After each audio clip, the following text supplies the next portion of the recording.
Hello, আজকে হচ্ছে আমার জিএসটি ভর্তি পরীক্ষার প্রাইমারি ভর্তির দিন। ১.৫ বছর ১৬ থেকে ১৭টা পরীক্ষা অ্যান্ড ফাইনালি আমি কোথাও একটা ভর্তি হচ্ছি।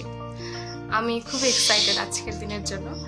আমি আমার কাগজপত্রগুলো জমা দেওয়ার জন্য খুব সম্ভবত নওগাঁ ইউনিভার্সিটিতে যেতে পারি, কারণ ওইটা হচ্ছে আমার বাসা থেকে একটু কাছে। আর আমার ইউনিভার্সিটির চয়েস ছিল হচ্ছে ৪টা, অবভিয়াসলি তার মধ্যে থেকে আমি একটা পাইছি। অ্যান্ড আমার সাবজেক্ট হচ্ছে স্ট্যাটিস্টিক্স। ইউনিভার্সিটি হচ্ছে পাবনা বিজ্ঞান ও প্রযুক্তি বিশ্ববিদ্যালয়। আমার চয়েস লিস্টে অনেক নিচে ছিল হচ্ছে এনভায়রনমেন্টাল সায়েন্স, ফুড ইঞ্জিনিয়ারিং, ল, ইকোনমিক্স এগুলো।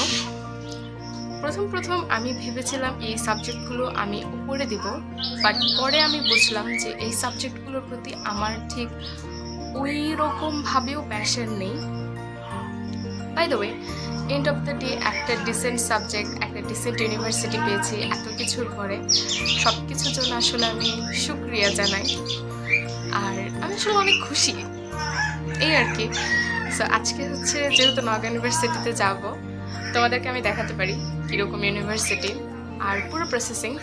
আমি এখনও পর্যন্ত খামের ব্যাপারে জানি না, কিনিনি, প্লাস হচ্ছে টাকাটাও জমা দেয়নি। একসাথে আসলে আজকে অনেক